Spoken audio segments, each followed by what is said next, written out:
Ini adalah tema yang tidak asing lagi bagi kita. Benar nggak? Berharap kepada Tuhan. Jangan takut. Bahkan lagu-lagu tadi dikatakan Allah memelihara. Pas ngelihat dompet udah gak ada duitnya. Kemana nih Allahnya? Udahlah nanti aja. Nah beberapa waktu lalu saya terserang mah. Maksudnya asam lambung saya naik. Sekali lalu orang bilang, ibu stres jangan dipikirin. Yang namanya hidup masa gak punya pikiran? Hanya orang mati yang gak punya pikiran, benar gak? Bagaimana dengan kehidupan kita? Ketika kita mengalami masalah, apakah kita melupakan semua seperti tema hari ini? Berharap dalam penyertaan Tuhan. Untung dia Tuhan. Kenapa? Karena Tuhan itu gak bosen-bosen ngingetin kita. Kadang-kadang kita seperti anak kecil yang bodoh melupakan semua janji Tuhan. Padahal semua firman Tuhan itu sudah ada di dalam hati kita. Tetapi kok bolak-balik ini buru berharap sama Tuhan gitu. Kenapa? Karena sering kali kita menjadi anak kecil, bodoh, melupakan janji Tuhan. Wah tapi waktu kita nyanyi, kita begitu lantang, begitu semangat. Baru di depan pintu kita udah lupa, maksudnya di depan pintu gereja. Wah melihat kenyataan ternyata tidak seindah ketika berada di dalam ruang ibadah. Apa masalah manusia yang terbesar sebenarnya? Orang berkata masalah kesehatan. Ya semua orang sibuk meningkatkan imunnya. Sampai lupa untuk menyisir rambutnya. Sampai lupa untuk menjaga pokoknya penampilannya. Lupa masak dan lain sebagainya. Semua beli vitamin. Sekarang kayaknya vitamin udah agak turun penjualannya ya. Nah, semua sudah berjemur. Tiba-tiba beli sepeda. Beli apa lagi. Pokoknya semua peralatan olahraga. Tapi sepertinya hanya sebulan waktu masa pandemi itu meningkat ya. Sekarang udah terbengkalai semua itu peralatan. Oke, itu bagus buat kesehatan kita. Nah, ada orang bilang masalah terbesar itu keuangan. Wah, semuanya serba susah. Memang susah ya. Waktu terakhir kami di Guangzhou itu tahun 2019 Desember. Kami ke Indonesia tanggal 30 Januari. Saudara, nah waktu itu benar-benar mencekam saudara. Semua jalanan ditutup. Ya saudara jangan lupa ya, awal muasal virusnya itu dari sana ya. Dari China. Benar-benar mencekam loh saudara.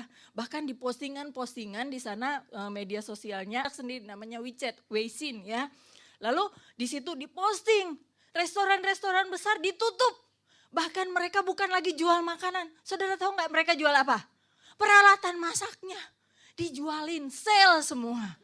Wah sekarang dia nyesel ya. Ternyata semua baik-baik aja. Nah itulah manusia. Manusia itu seperti anak kecil, tapi selalu menuntut anaknya yang masih kecil untuk cepat-cepat. Kamu ini udah dibilangin berangkali pak, puk, pak, jeder. Ada yang jeder?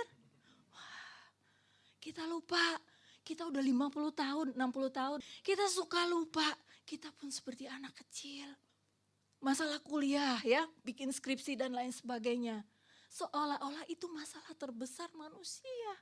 Nah lalu masalah apa lagi? Masalah kerukunan keluarga. Pendapatan sudah semakin berkurang. Wah mama papa bertengkar terus. Ya beras habis, pak gimana beras habis? Kata papanya mau gimana?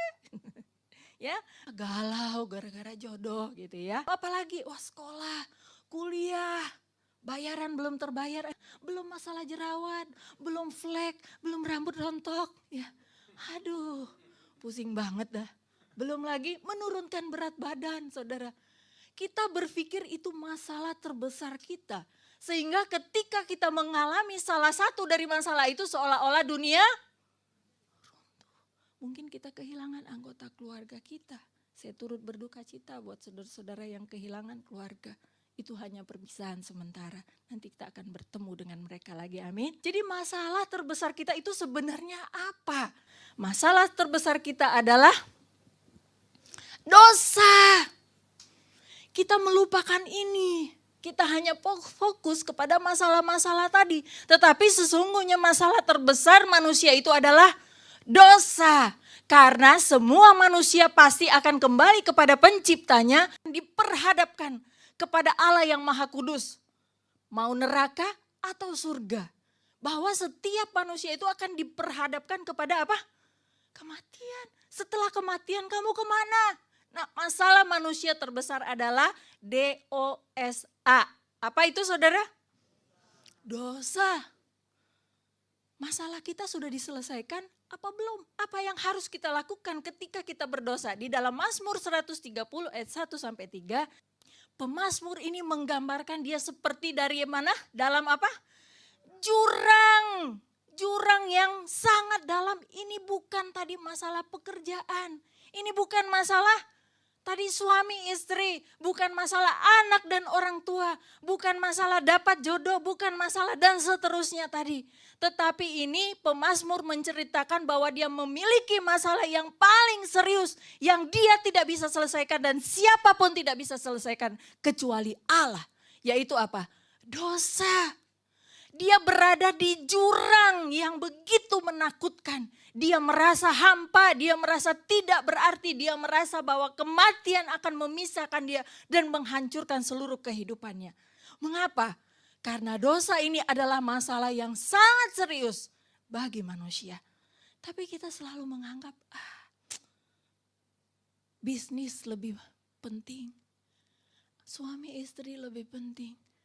Hubungan orang tua dan papa dan mama juga lebih penting. Kita lupa ada masalah yang lebih serius. Dan ini sungguh serius, yaitu masalah dosa. Di dalam keputusasaan, di dalam rasa bersalahnya, pemazmur memohon kepada Tuhan. Dan dia katakan, ya Tuhan, siapakah yang dapat tahan? Yang dilakukan oleh orang yang merasa atau yakin dan dia menyadari akan dosanya. Yang pertama, dia larut di dalam dosa. Ya sudah, saya udah gak layak lagi di hadapan Tuhan. Saya gak perlu ke gereja, gak usah lagi ikut ibadah. Mau hybrid, mau online, mau onsite, mau on me, on you. I don't care, saya orang berdosa. Ada orang seperti itu saudara, dia gak mau lagi datang ke gereja, dia gak mau lagi ibadah. Kalau datang di Natal dia hanya sebagai fotografer. Habis itu firman Tuhan dia kabur keluar. Kita menghakimi dia enggak. Berusaha merangkul dia. Dia adalah ekstrim yang pertama. Dia berpikir saya udah dosa, saya udah hancur. Tuhan udah gak maafin saya.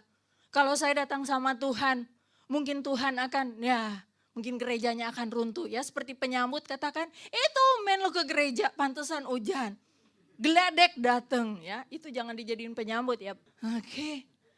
Dia merasa saya gak layak. Udah gak usah baca firman Tuhan, gak usah berdoa, Tuhan gak dengar saya. No. Bahkan dosa Yudas sebenarnya saudara, ini kan habis Jumat Agung ya. Pasti dosa si Yudas lagi udah diuraikan panjang lebar ya. Dia mengkhianati. Sebenarnya kalau Yudas memilih untuk bertobat, dia bisa diterima oleh Tuhan. Tapi itu kembali lagi memang dia sudah ditentukan untuk binasa. Saudara, sejahat apapun kita berpikir ya, itu pikiran kita loh. Dan itu adalah benih yang ditanamkan oleh iblis. Kamu tuh jahat, kamu tuh gak layak, Tuhan tuh gak maafin kamu. Percayalah semua yang kamu lakukan, ingat dari kamu lahir aja wajah kamu udah kelihatan dosa. Ibu yang mengandung kamu aja udah dosa banget. Kalau di scan pokoknya judulnya badan kamu tuh semuanya dosa. Akibat dari dosa itu adalah permusuhan dengan Allah. Permusuhan dengan Allah, saudara sanggup gak bermusuhan dengan anak saudara 1 minggu? Halo? Anak-anak sanggup gak bermusuhan dengan mama papa 1 minggu? Gak ada uang jajan ya. Yang udah kerja bodo amat gitu ya. Sanggup gak suami istri bermusuhan? Sanggup. Orang udah jalan 10 tahun musuhannya. Neraka itu adalah ketiadaan Allah saudara. Mungkin kita ngebayangin api yang gak mati-mati. Ketiadaan Allah artinya yang ada hanya kejahatan demi kejahatan. Saya senang sekali ada suatu ibadah gereja. Dalam doa syafaat mereka itu selalu memberkati negara ini. Kita kalau udah ngomong sama temen ngomong politik, ya emang Indonesia ini payah. Kami di China, waktu ada satu peristiwa di Indonesia, kami orang-orang Kristen berkumpul di taman saudara. Akhirnya kami diuber polisi, karena gak boleh berkumpul. Dia pikir konspirasi mau lawan negara ya, dia gak ngerti kita bahasa Indonesia. Kita pergi ke pojok sana, dia datang, pergi ke pojok sana, udahlah kita selfie aja. Maksudnya post foto ya kita berdoa. Berkati bangsa ini, amin, karena masih ada Allah. Oleh sebab itu ucapkan kata-kata berkat. Kalau ngomong sama temen jangan lagi ngomongin si A si B itu, udah biarin aja. Mereka gak pernah loh mendoakan tentang, ya Tuhan halaulah yang jahat. Saya aja masih berdoa begitu. Tuhan para teroris, usir mereka, halau perkara. Tapi gereja itu doakan Tuhan berkati bangsa ini. Kebaikan akan datang bagi bangsa ini. Pokoknya kejayaan, kesejahteraan. Yuk sekarang ucapkan dalam hatimu, berkati bangsa ini. 1, 2, 3. Lalu akibat dosa itu adalah kehilangan jati diri. Kehilangan jati diri itu menjadi budak dosa. Saudara tahu kemerdekaan itu seperti apa? Kemerdekaan itu berani, bisa berkata no kepada dosa. Ketika istri melihat dompet suami nganggur di situ, jangan digrepe, digeledah, jangan dicomotin ya. Oke, kita berani berkata tidak. Ketika kita emosi sama pasangan kita bisa berkata tidak. Saya gak akan membalas kata-kata jahat dia. Itu namanya orang merdeka. Bilang sama sebelahnya, aku mau jadi orang merdeka. Tapi orang yang diperbudak itu tidak punya kekuatan, dia terikat, dia terus diseret-seret. Tetapi Tuhan memberi kuasa kepada kita berani berkata tidak terhadap dosa. Apa yang harus dilakukan ketika kita mengalami dosa? Jadi kalau ada yang bilang, kamu udah kebangetan. Itu kata istrimu, itu kata suamimu. Apa kata Tuhan? Katakan kepada istri dan suamimu, kepada mama dan papamu, kepada anakmu. Katakan apa? Tidak ada dosa yang tidak bisa diampuni Tuhan. Tapi jangan terus-terusan begitu ya. Lama-lama dia ngeliat kita kayak apa? Sambil kita marah-marah bawa golok gitu. Tidak ada dosa. Oke. Jadi Tuhan itu suka mengampuni. Masalah dengan istri udah. Itu urusan dia dengan Tuhan. Tuhan itu suka mengampuni. Dia senang sekali mengampuni kita. Dan tidak ada dosa yang tidak bisa diampuni. Coba katakan kepada diri sendiri. Tidak ada dosa yang tidak bisa diampuni Tuhan. Masalah saya kembali ke ongkosnya kemarin ada jemaat pulang karena mamanya meninggal. Sekali jalan aja 90 juta hanya dari Indonesia ke satu kota. Dari kota itu belum lagi dia harus balik ke Guangzhou saudara. 90 juta. Mau dapat dari mana 90 juta? Dia harus karantin. Berapa hari? Di sini 7 hari plus 14 hari. Di rumah lagi 7 hari. Dan bayar sendiri. Itu masalah bikin ngejelimet saudara. Dan orang memberi penghiburan ketika saya sakit lambung. Udah bu, jangan dipikirin. Saya bilang aduh buset dah itu udah lama kali. Gue udah kagak pikirin. Beneran ketika itu saya gak bisa tidur saudara. Saya hamba Tuhan loh. Saya tahu banyak firman Tuhan, banyak banget. Saya penyampai firman Tuhan. Jarang ya hamba Tuhan kayak saya ya. Kebodohannya diuraikan. Tapi Tuhan baik. Tuhan baik sekali. Dia selalu datang dengan apa? Dengan firman-Nya. Tuhan katakan sudah selesai. Masalah kita sudah selesai. Itu semua remeh-temeh. Masalah terbesar kita sudah Tuhan selesaikan. Masalah bisnis keuangan. Tuhan katakan sudah selesai. Masalah keuangan itu gampang saudara. Bikin aja nasi uduk. Tulis di Instagram. Ada yang mau beli. Tawarin aja di gereja. Pasti dibeli. Pasti dapat cen. Hau-hau. Bener gak? Uang itu bisa dicari. Uang itu cuma alat. Jangan sampai kita diperalat. Kita lupa berharap kepada Tuhan. Masalah kita udah selesai, kita udah diampuni oleh Tuhan. Kita punya kerinduan cari firman Tuhan. Ini baca firman Tuhan aja kalau dikirim, aduh panjang banget sih, bisa diperpendek gak? Kita tuh gak jadikan firman Tuhan jadi bagian hidup kita. Makanya hanya di gereja kita berkata, Allah yang mengasihiku, Allah yang memeliharaku. Waktu datang COVID, hilang semua imannya. Kita seperti anak kecil tetapi Tuhan baik. Ketika masalah kita sudah diselesaikan, maka kita punya kerinduan untuk apa? Mencari firman Tuhan. Firman itu membersihkan hidup kita. Ini adalah hidup kita. Tuhan menciptakan kita bening ya. Bersih. Duh, datang masalah. Sudah ada kotoran ya. Suami nyebelin, tetangga nyebelin. Ih kok dia berhasil, ada iri hati. Ya. Kalau kita mengandalkan karir kita, sekarang banyak motivator. Ya kamu jangan jadi ini, kamu harus jadi milioner dan lain sebagainya. Segala cara dihalalkan. Fokus kita hanya itu. Lalu apa lagi? Kekhawatiran. Loh kok kekhawatiran kok dosa sih? Masa pacar kita bilang aku akan menjaga kamu. Lalu kita bilang masa gombal. Tuhan bilang Immanuel, aku akan menyertai kamu. Tiap hari khawatir. Berarti secara tidak langsung kita berkata apa? Gombal lu. Beneran. Tidak taat, malas baca firman Tuhan. Terus banyak.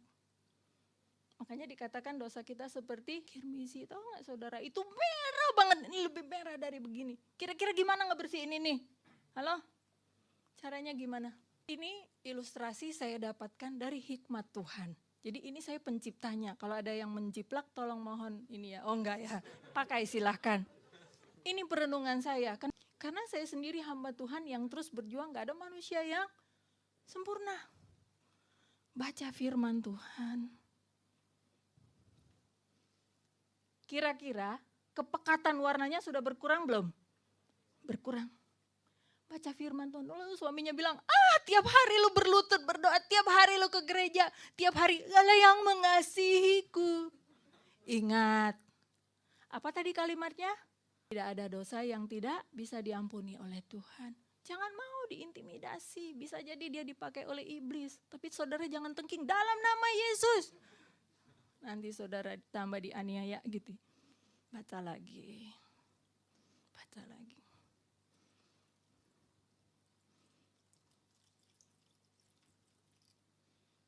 Sudah lebih bening gak? Terus. Ini karena wadahnya gak muat ya. Tadinya saya mau bawa ember, udah telat 5 menit. Terima kasih ya nak ya. Karena apa? Gak mungkin kita bisa menuangkan air laut yang sangat banyak ke sebuah ember. Tuhan itu penuh misteri. Dia maha besar, maha agung. Kita ngerti gak ngerti baca. Tapi Tuhan akan memberitahukan kita banyak hal. Kalau saudara dengar khotbah saya dengan 10-20 tahun lalu beda dengan yang sekarang. Kenapa? Karena Tuhan banyak kasih tahu. Dekat dengan firman Tuhan. Kalau dulu saudara kenek ganggu saya waktu kuliah. Saya balik, saya tabok loh saudara kenek. Sampai dia bawa golok saudara. Ini beneran waktu saya kuliah. Dia bawa golok karena dia berlaku tidak senonoh sama saya begitu ya. Saya tampar dia saudara. Terus teman saya langsung tarik, dia bawa golok saudaraku. Dan dia bilang, kurang ajar lu ya perempuan. Saya gak takut loh saudara. Apa lu? Wah, teman saya tarik, itu kayak begitu. Sekarang kalau saudara berlaku gak adil, saya hanya pikir begini, kasihan banget ya kamu ya. Kiranya Tuhan mengampuni kamu. Kadang-kadang terpancing juga saudara ya. Tapi itu cepet. Firman itu pelita bagi kaki kita. Pelita itu dalam konteks ayat ini seperti itu. Kira-kira pelita seperti itu bisa menerangin satu ruangan ini? Halo? Bisa? Hanya dengan jarak 2 meter. Pelita itu bisa menerangi. Tetapi firman Tuhan itu digambarkan seperti itu. Artinya apa? Makanya ada lagu Ibu ya Ibu. Selangkah demi selangkah Tuhan memimpin hidup kita. Dan pelita itu enggak pernah salah menuntun kita ke arah rencana dan kehendak Tuhan. Kalau kita kacau, kita enggak nyalakan pelita Tuhan. Kita pakai hikmat pengetahuan kita sendiri. Pelita itu hanya menerangi 2 meter. Coba ulangi, 1, 2, 3. Tapi itu memastikan saya sampai pada tujuan. 1, 2, 3. Tidak salah melangkah, tidak salah ambil keputusan, tidak salah ambil jodoh.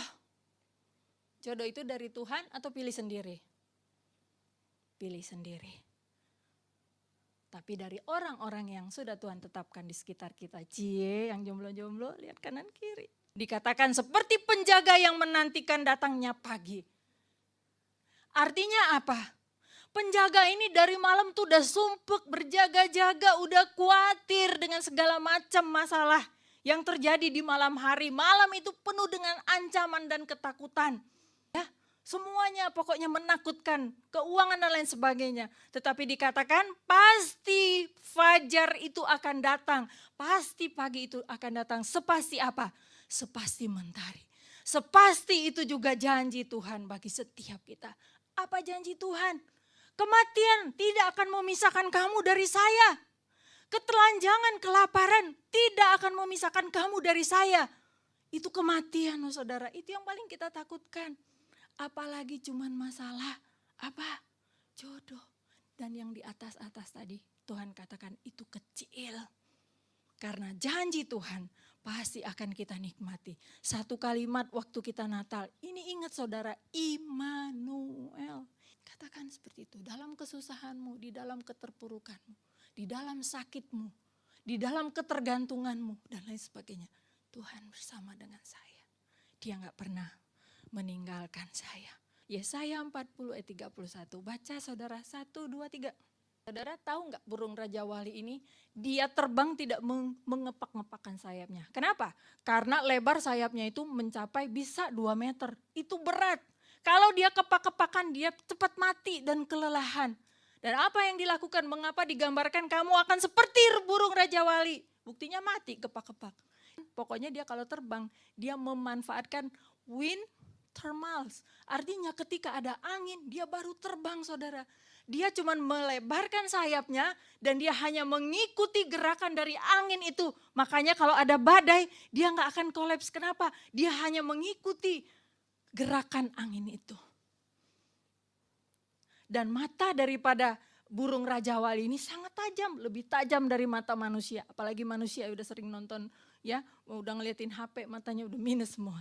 Lebih tajam saudara. Dan dia katakan kamu akan seperti burung Raja Wali. Melintasi badai kehidupan ini. Bersama dengan siapa? Immanuel. Tuhan bersama dengan kita. Jangan berhenti berharap. Jangan berpaling dari Tuhan. Bahkan ketika kamu ngerti gak ngerti, ketika kamu sakit dan terkapar, pegang tangan Tuhan. Tuhan tolong saya gak sanggup. Saya sakit Tuhan, saya gak mampu. Dan saudara akan terbang seperti burung Raja Wali. Kenapa? Karena Tuhan bersama dengan saudara. Kan sudah selesaikan masalah terbesar kita. Dan kita jangan terlalu menjadi seperti kanak-kanak. Ya Tuhan cepatlah ini berlalu. Hadapi seperti burung Raja Wali. Tuhan gak pernah janji. Ini sering saudara dengar ya. Tuhan gak pernah janji semuanya baik-baik. Itu beneran. Jangan cepet-cepet mau cepat berlalu. Badai cepat berlalu. Kata Tuhan stay in badai. Seperti burung Raja Wali. Katakan aku akan menjadi seperti burung Raja Wali. Menghadapi badai kehidupan ini. Mari kita berdoa. Apa yang menjadi pergumulan saudara saat ini? Selama ini mungkin saudara berpikir masalah saya terlalu besar. Ternyata ada masalah yang paling serius yaitu dosa. Dan Tuhan katakan, sudah selesai anakku. Masalah kecil kita yang lain pasti Tuhan akan selesaikan. Kalau Tuhan rela memberikan anak satu-satunya yaitu Yesus Kristus. Dihina, disalibkan, mati bagi kita. Bukankah kita begitu berharga? Kalau Tuhan mau mati buat kita, bukankah Tuhan sanggup menolong dan menyelesaikan masalah kita? Mari terus berharap kepada penyertaan Tuhan. Immanuel. Ketika engkau dalam masalah, ingat itu. Immanuel. Immanuel. Berkata kepada dirimu sendiri, hadapi masalah dan katakan Immanuel. Terima kasih Tuhan. Kami manusia yang lemah. Kadang kami seperti anak kecil. Kami udah banyak kali tahu tentang firman Tuhan. Tetapi lebih banyak lagi kami melupakan firman Tuhan ketika kami menghadapi kesulitan-kesulitan hidup kami. Kami menjadi cengeng, kami menjadi lemah. Kami menjadi balik lagi berdosa. Kami menyusahkan orang lain dengan kata-kata dan sikap kami. Ampuni kami. Terima kasih buat firman-Mu yang indah. Yang mengingatkan kami. Tuhan gak pernah berhenti menyertai kami. Tuhan gak pernah berhenti memelihara kami. Sampai akhir hidup kami di dunia ini. Bahkan Tuhan akan memelihara anak cucu kami. Oleh karena itulah janji Tuhan. Sepasti fajar yang akan terbit di pagi hari. yang dinanti-nantikan pengawal. Begitulah janji Tuhan bagi setiap kami. Terima kasih, berkati seluruh jemaat Tuhan dimanapun mereka berada yang mendengarkan firman Tuhan ini. Dalam nama Tuhan Yesus, firman yang hidup kami berdoa. Amin.